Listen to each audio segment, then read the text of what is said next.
July 16 പരിശുദ്ധ കർമ്മലമാതാവിൻ്റെ തിരുനാൾ. കർമ്മലമാതാവിൻ്റെ സമ്മാനമായ കർമ്മലോത്തിരീയവും കർമ്മല സഭയും ആ ആത്മീയതയുമെല്ലാം നമ്മുടെ മണ്ണിൽ വേരുറപ്പിച്ചിട്ട് കുറേ കാലങ്ങളായതാണ്. നമ്മുടെ അനുദിന ജീവിതത്തിൽ നമ്മൾ അനുഭവിക്കുന്ന ഒരു ആത്മീയത കൂടിയാണ്. നമുക്ക് അറിവുള്ള കാര്യങ്ങൾ തന്നെ ഒരു തവണ കൂടി അല്പം ചേർന്ന് ചിന്തിക്കാം. കർമ്മലമല, കർമ്മൽ എന്ന വാക്കിൻ്റെ അർത്ഥം ദൈവത്തിൻ്റെ പൂന്തോട്ടമെന്നാണ്. ഈശോയുടെ ജനനത്തിന് മുൻപ് തന്നെ കർമ്മലമല പഴയ നിയമത്തിൽ നമ്മൾ കാണുന്നു. ഇസ്രായേൽ ജനം ഒരു വിശുദ്ധ മലയായി കരുതിയിരുന്ന ഇടം തന്നെയാണ്. ഏലിയാവിൻ്റെ തീഷ്ണത കത്തിജ്വലിച്ച കർമ്മലമല, ബാലിൻ്റെ ദേവന്മാരെ അവിടെ തറ പറ്റിച്ചുകൊണ്ട് ദൈവാശ്രയ ബോധത്തിൽ നിന്ന് ദൈവത്തിനായി ബലിയർപ്പിച്ച ഏലിയാവിൻ്റെ തീഷ്ണത കത്തിജ്വലിക്കുന്ന കർമ്മൽമല. ഇത് പാലസ്തീനായിൽ മധ്യധരണാഴിക്കടുത്തുള്ള ഒരു ചെറിയ ഇടുക്കിൽ ഒരു ചെറിയൊരു മൊട്ടക്കുന്നാണ് ഈ കർമ്മൽമല. അവിടം ഒരു സന്യാസത്തിൻ്റെ ഇടമാക്കി തീർത്തത് കുറേ സഹോദരന്മാർ പ്രത്യേകമായ ത്യാഗജീവിതവും ഏലിയായുടെ തീഷ്ണതയും ഉൾക്കൊണ്ടുകൊണ്ട് ചെറിയ ചെറിയ ഗുഹകളിലും ചെറിയ സൗകര്യങ്ങളിലും കർമ്മലീത്തർ എന്ന പേരിൽ അവരുടെ ജീവിതം മുന്നോട്ട് കൊണ്ടുപോകുന്ന ഒരു ആത്മീയ ഇടമാക്കി ഈ കർമ്മൽമലയെ മാറ്റി. ഈശോ ജനിച്ച നസ്രത്തിൽ നിന്നും ഏകദേശം 22 മൈൽ ദൂരം മാത്രമാണ് ഈ കർമ്മൽമലയിലേക്കുള്ളത്. ഇത് ദൈവത്തിൻ്റെ കയ്യൊപ്പും അവിടുത്തെ സാന്നിധ്യവും നിറഞ്ഞു നിൽക്കുന്ന ഇടമാണ്. കർമ്മൽ മലയിലെ സഹോദരങ്ങൾ പലയിടങ്ങളിലായി ഈ മലയിലിങ്ങനെ താമസിക്കുമ്പോൾ പ്രത്യേകിച്ച് അവർക്ക് പരിശുദ്ധ അമ്മയോട് ചേർന്ന് പ്രാർത്ഥിക്കണമെന്നുള്ള ഒരാഗ്രഹത്തെ പ്രതി അവിടെ അവരൊരു ചാപ്പൽ പരിശുദ്ധ അമ്മയ്ക്ക് വേണ്ടി ഈ കർമ്മൽ മലയിൽ സ്ഥാപിക്കുകയാണ്. പരിശുദ്ധ അമ്മയ്ക്ക് പ്രത്യേകമായി സമർപ്പണം ചെയ്ത് ജീവിക്കുന്ന ഒരാത്മീയത അവർ ഉണ്ടാക്കിയെടുത്തു.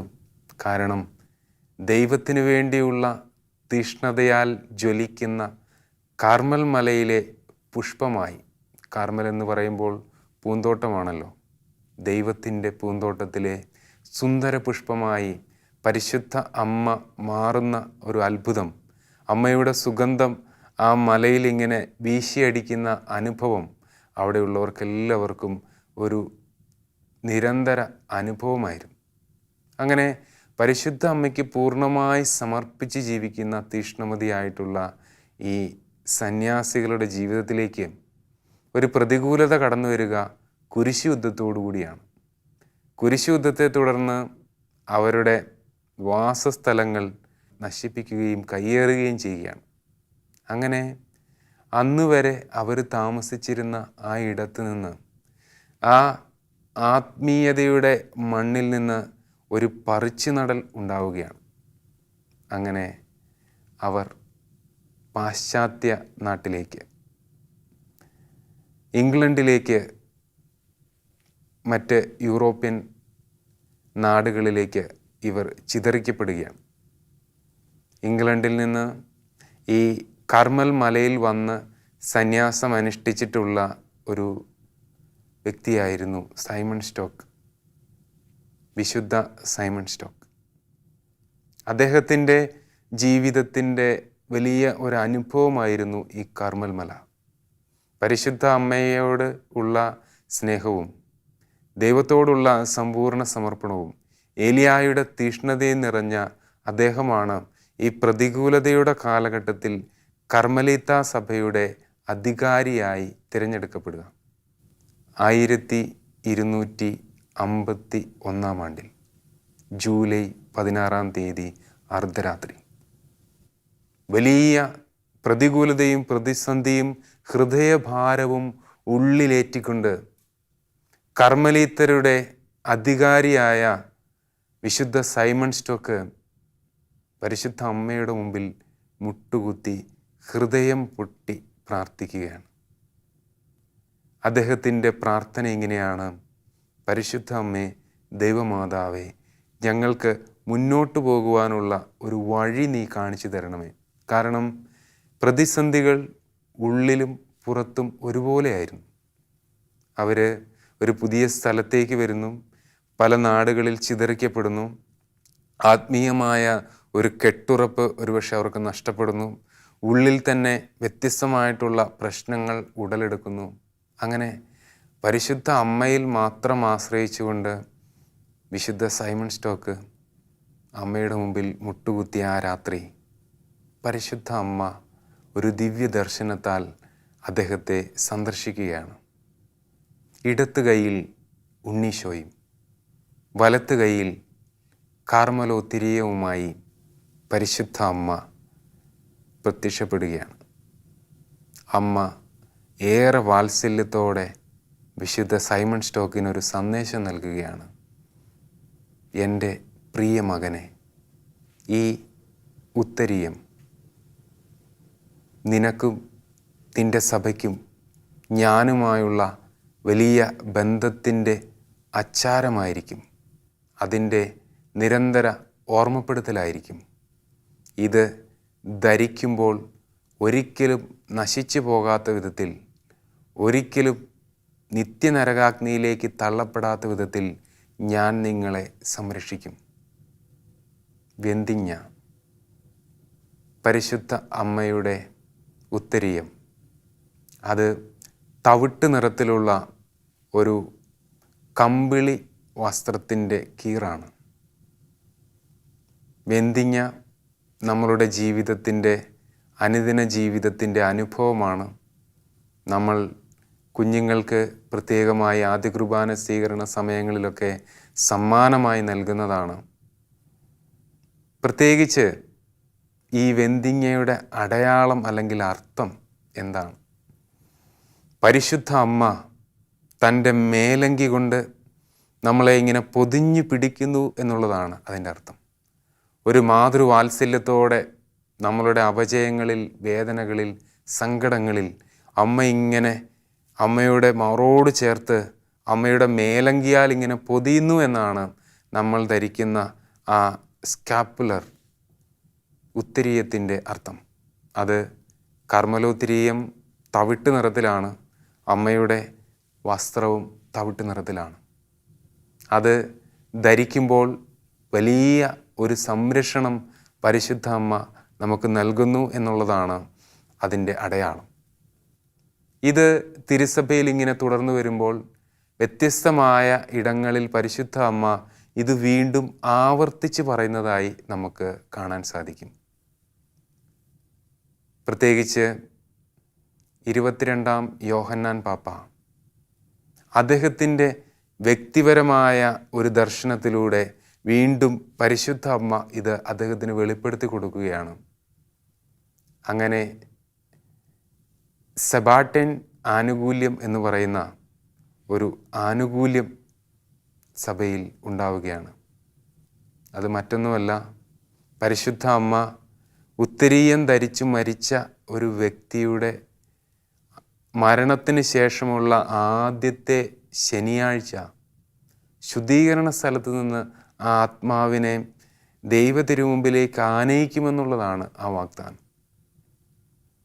ഒരിക്കലും ഉത്തരീയം ധരിച്ച് ജീവിക്കുന്ന ഒരാത്മാവ് നഷ്ടപ്പെടുകയില്ല എന്നുള്ളതാണ് അമ്മയുടെ വാഗ്ദാനം. ഒരുപക്ഷെ ഈ ഉത്തരീയത്തിൻ്റെ കഥ കേൾക്കുമ്പോൾ ഇവിടെ വച്ച് നമ്മൾ അവസാനിപ്പിക്കുകയും ഇതെന്തെങ്കിലും മന്ത്രവാദം പോലുള്ള കാര്യമാണോ എന്ന് ചിന്തിക്കുകയും മനസ്സിൽ സംശയങ്ങൾ ഉണ്ടാകുകയും ചെയ്യാൻ സാധ്യതയുണ്ട്. തിരുസഭയിൽ ഒരു കാലഘട്ടത്തിൽ ഈ ഒരു ഭക്തി ഔദ്യോഗികമായി നിർത്തിയ സംഭവം പോലും ഉണ്ടായിട്ടുണ്ട്. അതിൻ്റെ പിന്നിൽ ഏറെ തെറ്റിദ്ധാരണകളുണ്ട് എന്നുള്ളതാണ് സത്യം. ഈ ഉത്തരീയം ധരിച്ചതുകൊണ്ടായില്ല, അത് പുറമേയുള്ളൊരു അടയാളം മാത്രമാണ്. എൻ്റെ ആത്മാവിലാണ് ഞാൻ അമ്മയുടെ മേലങ്കി ചാർത്തേണ്ടത്. എൻ്റെ ഹൃദയഭാവങ്ങളാണ് അമ്മയോട് ചേർത്ത് വയ്ക്കേണ്ടത്. ചില കാര്യങ്ങൾ കൂടി അതിൽ പരിശുദ്ധ അമ്മ ആവശ്യപ്പെടുന്നുണ്ട്. അതേറെ പ്രസക്തമാണ്, ഏറെ പ്രധാനപ്പെട്ടതുമാണ്. പരിശുദ്ധ അമ്മ ആദ്യമായി ആവശ്യപ്പെടുന്ന കാര്യം ഒരു തികഞ്ഞ പശ്ചാത്താപബോധത്തോടു കൂടി നല്ല കുമ്പസാരം നടത്തണം. ഒരു ആത്മീയ ജീവിതത്തിൻ്റെ വഴികളുണ്ടാകണം. ഇത് ഒരത്ഭുതമായി ഈ വെന്തിങ്ങ ധരിക്കുന്ന സമയം സംഭവിക്കുമെന്നുള്ളത് മറ്റൊരു യാഥാർത്ഥ്യമാണ്. അത്ഭുതം സംഭവിക്കുക തന്നെ ചെയ്യും. പ്രത്യേകിച്ച് മരണാസന്നരായിട്ടുള്ള രോഗികൾ ഈ വെന്തിങ്ങ ധരിക്കുന്ന സമയം വലിയ പശ്ചാത്താപത്തിലേക്ക് കടന്നു വന്നിട്ടുള്ള അത്ഭുതങ്ങൾ വിശുദ്ധ സൈമൺ സ്റ്റോക്കിൻ്റെ ജീവിതത്തിൽ തന്നെ കാണാൻ സാധിക്കും. ഒരിക്കൽ ഒരു വലിയ ധനാഢ്യനായ ഒരു മനുഷ്യൻ, ഒരു പ്രഭു, അദ്ദേഹത്തിൻ്റെ സുഹൃത്തിൻ്റെ മരണസമയം യാതൊരു തരത്തിലും പശ്ചാത്താപത്തിൻ്റെ ഒരു തരത്തിലുള്ള ഭാവങ്ങളുമില്ലാതെ മരണത്തിലേക്ക് നടന്നു പോകുന്ന ആ മനുഷ്യൻ്റെ അരികിലേക്ക് വിശുദ്ധ സൈമൺ സ്റ്റോക്ക് ചെന്ന് അദ്ദേഹം ധരിച്ചിരുന്ന സ്കാപ്പുലർ ആ വ്യക്തിയുടെ മുകളിലേക്ക് എടുത്തു വയ്ക്കുകയും ആ നിമിഷം തന്നെ ആ വ്യക്തി പശ്ചാത്താപ വിവശനായി പാവങ്ങളേറ്റു പറഞ്ഞ് കുമ്പസാരിച്ച് നിർമ്മല ഹൃദയനായി ഇവിടുന്ന് യാത്രയായി. അദ്ദേഹത്തിൻ്റെ മരണശേഷം അദ്ദേഹം ഈ പ്രഭുവിന് സ്വപ്നത്തിലൂടെ പ്രത്യക്ഷനായി എന്നാ പറയുക. ആ വെന്തിങ്ങ എന്നെ തൊടുവിപ്പിച്ചതുകൊണ്ട് എന്നിൽ പശ്ചാത്താപം ഉണ്ടാവുകയും ഞാൻ സ്വർഗഭാഗ്യത്തിന് അർഹനാകുകയും ചെയ്തു എന്ന് ആ വ്യക്തി ഓർമ്മപ്പെടുത്തുകയാണ്. അങ്ങനെ ഒരു പശ്ചാത്താപത്തിൻ്റെ ഫലം പുറപ്പെടുവിക്കുന്ന വ്യക്തികളായി ഈ വെന്തിങ്ങ ധരിക്കുമ്പോൾ നമ്മൾ മാറണം. പരിശുദ്ധ അമ്മയോടുള്ള ഭക്തി, ജപമാല ഭക്തി നമ്മളിൽ ഉണ്ടാകണം. നമ്മൾ ഏത് തരത്തിലുള്ള ജീവിതാന്തസ്സാണോ തിരഞ്ഞെടുത്തിരിക്കുന്നത് അതിന് യോഗ്യമായ വിശുദ്ധിയും ശുദ്ധതയും നമുക്കുണ്ടാകണം. കുടുംബജീവിതക്കാരാണെങ്കിൽ കുടുംബജീവിതത്തിൻ്റെ ചാരിത്ര്യം, വിശുദ്ധി. അല്ല, സമർപ്പിതര സന്യസ്തരാണെങ്കിൽ അവരുടെ ജീവിതത്തിൽ ദൈവം കൽപ്പിച്ചിരിക്കുന്ന വിശുദ്ധി. അത് ഉണ്ടെങ്കിൽ മാത്രമാണ് ഈ ഉത്തരീയം ധരിക്കുന്നതിൻ്റെ ഒരു ശക്തിയും കൃപയും അനുഗ്രഹവും നമ്മുടെ ജീവിതത്തിലേക്ക് കടന്നു വരികയുള്ളൂ എന്ന് പരിശുദ്ധ അമ്മ ഓർമ്മപ്പെടുത്തുകയാണ്. ഈ വെന്തിങ്ങ ധരിച്ചതുകൊണ്ട് മാത്രം എന്തെങ്കിലും സംഭവിക്കുമെന്ന് കരുതിയാൽ അത് വളരെ വികലമായ ഒരു അറിവായിപ്പോയി. കാരണം നമ്മുടെ ജീവിതത്തെ ക്രമപ്പെടുത്തിയാൽ മാത്രമേ ഏത് തരത്തിലുള്ള കൃപ നമ്മളിലേക്ക് ഒഴുകുന്ന സംവിധാനങ്ങളും പ്രവർത്തിക്കൂ എന്നുള്ളതാണ് സത്യം. കർമ്മലോത്തിരീയത്തെക്കുറിച്ച് പറയുമ്പോൾ പരിശുദ്ധ അമ്മയുടെ മേലങ്കിയുടെ അടയാളമായ തവിട്ട് നിറത്തിലുള്ള വൂളൻ ക്ലോത്ത്, അത് ഒരു കമ്പിളി തുണിയുടെ കഷ്ണമാണ്. അതിൽ പ്രത്യേകിച്ച് എന്തെങ്കിലും ആലേഖനം ചെയ്യണമെന്ന് നിർബന്ധമില്ല. ഒരുപക്ഷെ പരിശുദ്ധ അമ്മയുടെ ചിത്രമോ മറ്റെന്തെങ്കിലും എഴുത്തുകളോ ഒക്കെ അതിൽ ആലേഖനം ചെയ്യാവുന്നതാണ്. എങ്കിലും അത് നിർബന്ധമായിട്ടുള്ള ഒരു കാര്യമല്ല. നമ്മൾ ഇത് ധരിക്കുമ്പോൾ പ്രത്യേകമായും 12-ാം പീയൂസ് പാപ്പ ഒരു കാര്യം ഓർമ്മപ്പെടുത്തുകയാണ്. അദ്ദേഹം അദ്ദേഹത്തിൻ്റെ അപ്പസ്തോലിക പ്രബോധനത്തിലൂടെ ഈ കർമ്മലോത്തിരീയത്തെക്കുറിച്ചും കർമ്മല മാതാവിനെക്കുറിച്ചും എടുത്തു പറയുകയാണ്. അത് ഇങ്ങനെയാണ്: ഞാൻ പറയുന്നത് ഏറെ പ്രധാനപ്പെട്ട ഒരു കാര്യത്തെക്കുറിച്ചാണ്. അത് നിത്യജീവനെക്കുറിച്ചാണ്. കാരണം പരിശുദ്ധ അമ്മയുടെ കർമ്മലോത്തിരീയം ധരിക്കുമ്പോൾ ശുദ്ധീകരണ സ്ഥലത്തിൽ നിന്ന് നമ്മൾക്ക് വിടുതൽ കിട്ടുന്നുവെന്നും പരിശുദ്ധ അമ്മയുടെ വലിയ സഹായം നമുക്ക് ലഭിക്കുന്നു എന്നുള്ളതും വലിയ വിശ്വാസ രഹസ്യവും സത്യവുമാണ് എന്ന് പരിശുദ്ധ പിതാവ് ബോധ്യപ്പെടുത്തുകയാണ്. ബന്ദിങ്ങ ധരിച്ചതുകൊണ്ട് അനേകം വ്യക്തികളുടെ ജീവിതത്തിൽ ഒരു മാറ്റമുണ്ടാകുന്നതായി കാണപ്പെട്ടിട്ടുണ്ട്. മറ്റ് അത്ഭുതങ്ങളും രേഖപ്പെടുത്തിയിട്ടുണ്ട്. കടൽ ശാന്തമായിട്ടുള്ള അത്ഭുതം. ഒരു കടൽ യാത്രയിൽ കടലിങ്ങനെ പ്രതികൂലമായി നിൽക്കുന്ന സമയം വെന്തിങ്ങ ധരിച്ചിരുന്ന ഒരു വ്യക്തി ഈ വെന്തിങ്ങ കടലിലേക്കിടുകയും കടൽ ശാന്തമായി ആ വെന്തിങ്ങ തിരിച്ച് അയാളുടെ കാൽപാദത്തിലേക്ക് വരികയും ചെയ്ത സംഭവമൊക്കെ ചരിത്രത്തിൽ രേഖപ്പെടുത്തിയിട്ടുണ്ട്. എന്നാൽ ഭൗതികമായിട്ടുള്ള പരിവർത്തനത്തെക്കാളേറെ ആന്തരിക പരിവർത്തനത്തെ മുൻനിർത്തിയാണ് പരിശുദ്ധ അമ്മ ഇങ്ങനെ ഒരു കാര്യം നമുക്കായി നൽകുക. അമ്മയുടെ സ്നേഹത്തിൻ്റെ സാന്നിധ്യ സ്മരണയായി വെന്തിങ്ങ, അമ്മയുടെ മേലങ്കിയുടെ ഒരു കീറായി കർമ്മലോത്തിരിയം അമ്മ നമുക്ക് നൽകുക. ലൂർദിലെ പരിശുദ്ധ അമ്മയുടെ പ്രത്യക്ഷീകരണങ്ങളിൽ ഏറ്റവും അവസാനത്തെ പ്രത്യക്ഷീകരണം വിശുദ്ധ ബെർണദത്തിന് അമ്മ നൽകിയത് കർമ്മലമാതാവിൻ്റെ രൂപത്തിലായിരുന്നു. അമ്മ ഉത്തരീയവുമായാണ് അവിടെ പ്രത്യക്ഷയായത്. തീർച്ചയായും നമ്മുടെ കാലഘട്ടത്തിൻ്റെ ഒരു വലിയ ആവശ്യമാണ് വിശ്വാസ സാക്ഷ്യം നൽകുക എന്നുള്ളത്. കാരണം ഇതിൻ്റെ പിന്നിലുള്ള ദൈവശാസ്ത്രപരമായ ഒരു അർത്ഥം ഇങ്ങനെ പറയുന്നുണ്ട്: നിങ്ങൾ മനുഷ്യരുടെ മുമ്പിൽ എന്നെ തള്ളിപ്പറഞ്ഞാൽ എൻ്റെ പിതാവിൻ്റെ മുമ്പിലും ഞാൻ നിങ്ങളെ തള്ളിപ്പറയും. വെന്തിങ്ങ ധരിക്കുന്നത് ഒരു വലിയ സാക്ഷ്യമാണ്. നമ്മുടെ മുമ്പിലൂടെ കടന്നുപോയ ഒരു കഴിഞ്ഞ തലമുറ അവരുടെ വെള്ളവസ്ത്രത്തിൻ്റെ പുറത്ത് 2 തട്ടുകളുള്ള ഈ വെന്തിങ്ങം വലുപ്പത്തിൽ തന്നെ ധരിച്ച് ഈ കേരളത്തിൻ്റെ മണ്ണിലൂടെ കടന്നുപോയവരാണ്. വിശ്വാസത്തിന് അവർ പ്രതീകമായി ഉപയോഗിച്ചത് ഈ വെന്തിങ്ങയാണ്. ദൈവത്തെ മറ്റ് വിശ്വാസികളുടെ മുമ്പിൽ ഏറ്റുപറയാൻ മടി കാണിക്കാതെ അവർ വെന്തിങ്ങം ധരിച്ചു. നമ്മൾ ഏറ്റവും കൂടുതൽ സമയം വെന്തിങ്ങം ധരിക്കണമെന്നാണ് പരിശുദ്ധ അമ്മ ആവശ്യപ്പെടുക. ഇത് നമ്മുടെ ദേഹത്തോട് ചേർന്ന് കിടക്കുന്നത് കൊണ്ട് ഒരുപക്ഷെ അത് പൊട്ടിപ്പോകാം, നശിച്ചു പോകാം. അത് വലിച്ചെറിയരുത്. എവിടെയെങ്കിലും കൊണ്ടുപോയി അത് കത്തിക്കുക. അത് ഭക്തിയോടുകൂടി ചെയ്യുക. അങ്ങനെ അത് നിരന്തരം ഉപയോഗിക്കുക എന്നുള്ളത് ദൈവേഷ്ടപ്രകാരം പരിശുദ്ധ അമ്മ നമ്മളുടെ വിശ്വാസ ജീവിതത്തിൽ നടത്തിയ ഒരു തീരുമാനവും അമ്മ നൽകിയ ഒരു ആനുകൂല്യവുമാണ്. തീർച്ചയായും നമുക്ക് കർമ്മല സഭ വഴി, കർമ്മല സഭയ്ക്ക് പരിശുദ്ധ അമ്മയുമായുള്ള ബന്ധം വഴി, പരിശുദ്ധ അമ്മയ്ക്ക് നമ്മളോടുള്ള സ്നേഹത്തെ പ്രതി, ദൈവകരങ്ങളിൽ നിന്ന് അമ്മ നമുക്ക് വാങ്ങിത്തരുന്ന വലിയ കൃപകളെ പ്രതി നമുക്ക് ദൈവത്തിന് നന്ദി പറയാം. അമ്മ എന്ന് പറയുമ്പോൾ തന്നെ വലിയ സ്നേഹാനുഭവമാണ്. അമ്മമാരുടെ സ്വഭാവമാണ് കുഞ്ഞുങ്ങളെ പൊതിഞ്ഞു പിടിക്കുക എന്നുള്ളത്.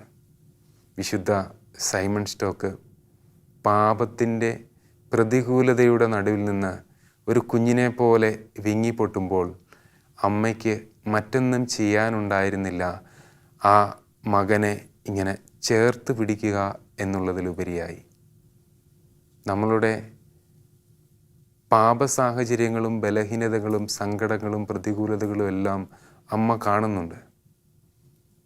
അമ്മയുടെ വലിയ സാന്നിധ്യത്തിൻ്റെയും സ്നേഹത്തിൻ്റെയും അടയാളമായി അമ്മ തന്നിരിക്കുന്ന വെന്തിങ്ങം ധരിക്കുന്ന ഓരോ വ്യക്തിയുടെയും ജീവിതത്തിൽ തീർച്ചയായും പരിവർത്തനം ഉണ്ടാകുമെന്നുള്ളത് കാലം തെളിയിച്ച വിശ്വാസ സത്യവും നമ്മളുടെ കഴിഞ്ഞ കാലങ്ങളിൽ നാം കണ്ടതും കേട്ടതും അനുഭവിച്ചതുമായ വിശ്വാസ അനുഭവവുമാണ്.